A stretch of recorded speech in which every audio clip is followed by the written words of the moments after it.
नमस्कार, मैं हूं शिव पांडे और हमारे साथ में हैं दो वरिष्ठ पत्रकार जिनसे आज हम बात करेंगे पटना की एक जानी मानी कोचिंग के विषय में और कोचिंग के डायरेक्टर के विषय में, जो काफी ज्यादा चर्चा में भी रहे। और हाल ही में उनकी विशेष चर्चा इसलिए भी हो रही है क्योंकि उनके नाम के साथ एक विवाद जुड़ा।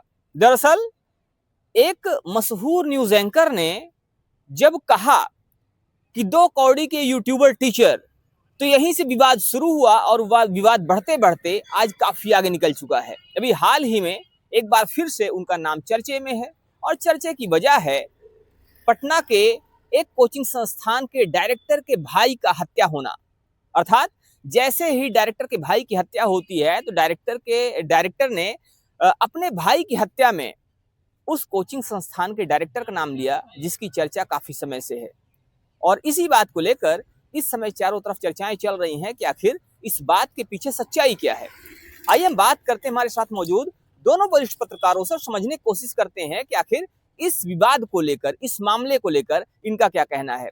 तिवारी, जिस तरह से चर्चा हो रही है, खान सर की एक बार फिर चर्चा होना शुरू हो गई है और कहा यह जा रहा है जो ज्ञान बिंदु कोचिंग है, ज्ञान बिंदु कोचिंग के डायरेक्टर का कहना है कि हमारे भाई की हत्या में कहीं ना कहीं खान सर का हाथ है।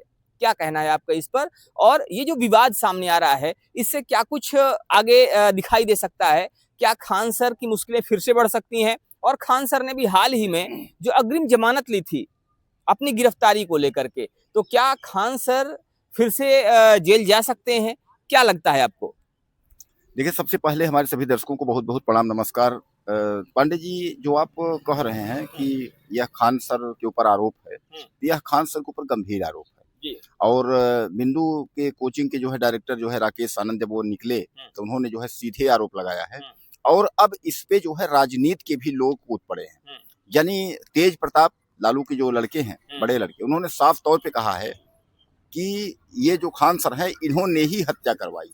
अब अगर ये कोई जो है बड़ी पार्टी का नेता, क्योंकि वहाँ की स्टेट की बड़ी पार्टी है वो, तो बड़ी पार्टी के अगर कोई नेता अगर इस तरीके से अगर कह रहा है, तेज प्रताप जो है अपने आप में मायने रखते हैं, तो कहीं ना कहीं खान सर की मुसीबत जो है अब ज्यादा होगी।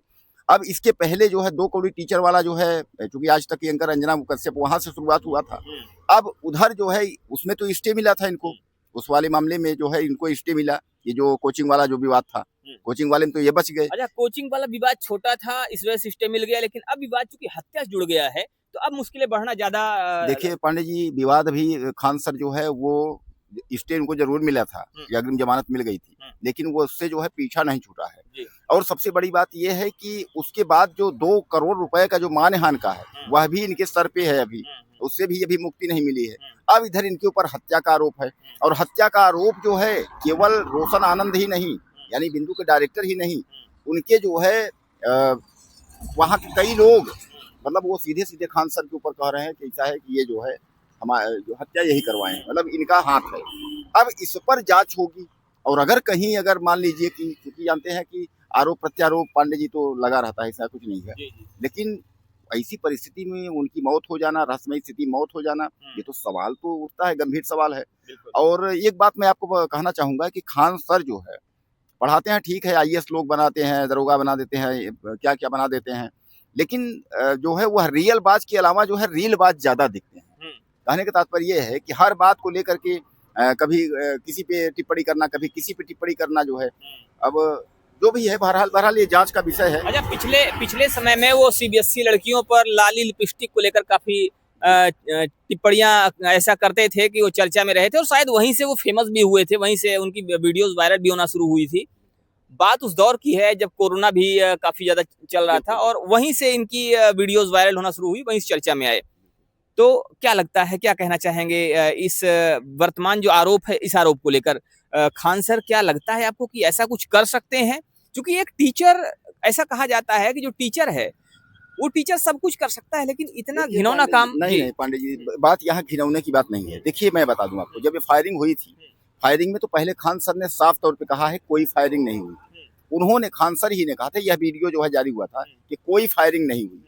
जब बाद में CCTV और सब यह आया कि आपके गार्ड ने फायरिंग किया है, गार्डों को पुलिस ने उठा ले गई, तब जो है जाकर के खान सर जो है बयान करते हैं कि भाई कोई हमको अगर मारेगा तो क्या हम उसको जवाब नहीं देंगे। यानी कहने का तात्पर्य ये है कि अगर यहाँ से देखा जाए तो फिर ये नहीं नकारा जा सकता, खान सर ऐसा नहीं कर सकते।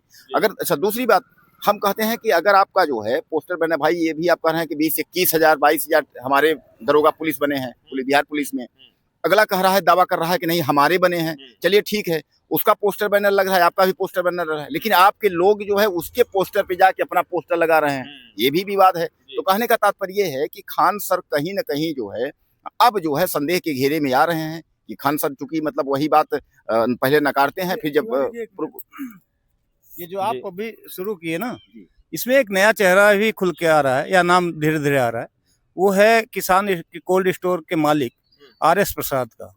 अभी तक तो इसमें खान सर और रोशन आनंद का ही नाम आ रहा था और विवाद उन्हीं के बीच समझ में आ रहा था, लेकिन अब ये जो तीसरा चेहरा आया है या तीसरा नाम आया है, अभी तक ये कहीं भी पूरे पृष्ठभूमि में आप देखें तो कहीं नहीं जा रहा था।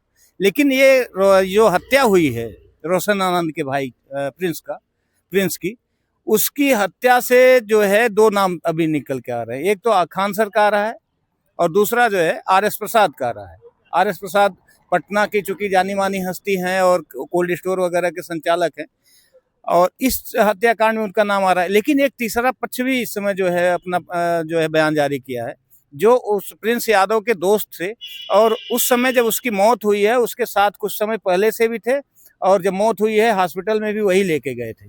उनका अगर आप बयान देखेंगे, उन्होंने साफ साफ कहा है कि ये पहले से ही दवा लेता था, क्योंकि इसको बीमारी पहले से ही थी, मानसिक भी थी और कुछ और भी बीमारियां थी, तो चूंकि दवा लेता था, बीच में बंद कर दिया था। लेकिन ये अभी त्वरित फिर से दवा लेना कुछ दिन पहले से शुरू किया था। जो उसके साथी थे वो डॉक्टर को दिखा के लाए थे और इसको घर छोड़ के गए थे। उनका कहना ये है कि नहीं, ये आराम से घर पे सोया है, तब हम लोग वहां से चले हैं। फिर इन लोगों के जाने के बाद उसका एक दोस्त फोन करता है और कहता है कि प्रिंस की तबीयत बहुत खराब है, तुरंत आ जाओ। ये लोग जब आते हैं ना तो उसकी सांस जो है तेज तेज चलती रहती है। ये लोग हॉस्पिटल ले जाते हैं जहां डॉक्टर उसको मृत घोषित कर देते हैं। अब उन बच्चों का कहना है कि ये जो है कहीं हत्या नहीं, बल्कि ये जो है एक तरह का नेचुरल डेथ है या बीमारी के नाते उसकी हुई मौत है। तो इसको जो है रोशन आनंद अलग रूप दे रहे हैं, राजनीतिक रूप भी दिया जा रहा है कई राजनेताओं द्वारा। तो अब ये शायद आने वाले समय में पुलिस की जांच का विषय होगा कि क्या हत्या हुई है या इसकी मौत जो है वो नेचुरल हुई है, क्योंकि अभी मेडिकल रिपोर्ट आनी भी बाकी होगी। क्या हत्या में, देखिए, हत्या का आरोप लगाना और हत्या साबित करना दोनों में बहुत अंतर है।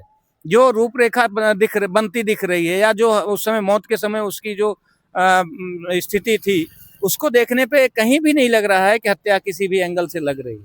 अब यह है कि पुलिस अपनी छानबीन में आगे बढ़ेगी तो पता चलेगा क्या हत्या हुई है, क्योंकि इस तरह का आरोप लगाना, चूंकि रोशन आनंद और खान सर दोनों के बीच विवाद चला आ रहा है। रोशन आनंद का ये कहना है कि हमें साजिशन जेल भिजवाया गया इसलिए और उनको समय मिला, हत्या करवा दी गई। तो कहीं ना कहीं ये रोशन आनंद के ऊपर भी आरोप, एक तरह का आरोप ही लगा रहे हैं खान सर के ऊपर। अब इसमें कितनी सत्यता है ये भी जांच का ही विषय है। तो इस तरह से कहना कि शायद हत्या हुई है, अभी ये कहना बहुत जल्दबाजी होगी। तो कहीं ना कहीं कोचिंग के वर्चस्व की लड़ाई अब यहाँ तक पहुंच आई है कि एक दूसरे पर ऐसे गंभीर आरोप लगने लगे हैं। अब देखने वाली बात यह होगी कि आगे क्या कुछ निकल कर सामने आता है। लेकिन एक गंभीर प्रश्न ये भी खड़ा होता है कि यहाँ पर तेजस्वी यादव भी कूद पड़े हैं। आप अभी कह रहे थे कि प्रिंस यादव की हत्या हुई, प्रिंस यादव की मृत्यु हुई, अब उसमें आरोप लग गए खान सर पे। तो कुछ लोग तो ये भी कह सकते हैं कि कहीं ना कहीं तेजस्वी यादव को इस मामले में कूदना, कहीं ना कहीं इस मामले को जातिगत और राजनीतिक रूप देने की कोशिश की जा रही है। इस पर क्या कहेंगे?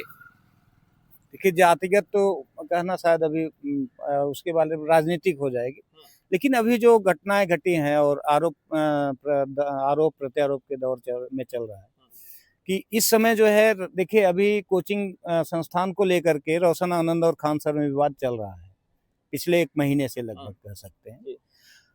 इस बीच मौत होना और उस मौत के दौरान रोशन आनंद का जेल में होना, ये रोशन आनंद को कहीं बेनिफिट देता हुआ दिख रहा है। अब उसको राजनीतिक रूप दिया जा रहा है, क्योंकि देखिए, जब से विवाद हुआ है और खास करके कोचिंग वाले विवाद हुआ है, 2 कौड़ी के टीचर वाला विवाद तो एक तरह से अलग था। खान सर को उसमें सहानुभूति मिली, लेकिन कोचिंग वाले विवाद से कहीं ना कहीं राजनीतिक रूप लेता जा रहा है। अच्छा, आपको क्या लगता है कि जो खान सर, चूंकि खान सर और ये बिंदु कोचिंग का मामला था, ठीक है, लेकिन अभी इसमें तेजस्वी यादव कूद पड़े हैं। तेजस्वी, अब चूंकि ये जांच का विषय है, पुलिस की जांच का विषय है, प्रशासन का विषय है, इसमें तेजस्वी यादव का कूदना कहाँ तक उचित है? तेज प्रताप यादव का कूदना कहाँ तक उचित है? तेज प्रताप यादव जो है अभी अपनी राजनीतिक भूमि जो है वो तलाश रहे हैं। कहीं न कहीं तेज प्रताप अभी, चूंकि देखिए बिहार में जो है यादवों में सबसे ज्यादा जो लोकप्रिय चेहरा है वो राजद है, और राजद का इस समय जो बागडोर है वो तेजस्वी के हाथ में है। तो तेज प्रताप कहीं न कहीं उसमें सेंध लगाने के प्रयास में है। रोशन आनंद चूंकि यादव जाति से आते हैं, तो तेज प्रताप को कहीं न कहीं लग रहा है कि हम कूदेंगे तो हो सकता है थोड़ा बहुत फायदा इसमें हमें मिल जाए, इसीलिए तेज प्रताप जो है हस्तक्षेप या विवादित बयान दे रहे हैं। फिलहाल अभी किसी भी एंगल से लगा नहीं है कि हत्या हुई है, क्योंकि अब ये आने वाले समय में पता चलेगा, जब वो मेडिकल रिपोर्ट आएगी, पीएमआर जब बन के आएगी, तब पता चलेगा हत्या है या मौत है। तो अभी तक कुछ भी स्पष्ट नहीं है, सिर्फ लोग आरोप प्रत्यारोप कर रहे हैं, लेकिन हत्या हुई है या ये नेचुरल डेथ है या ये बीमारी की वजह से मौत हुई है, अभी तक इस बारे में कोई भी स्पष्ट जानकारी नहीं है। पीएम रिपोर्ट आने के बाद भी इसके विषय में कुछ भी स्पष्ट रूप से ज्ञात हो पाएगा।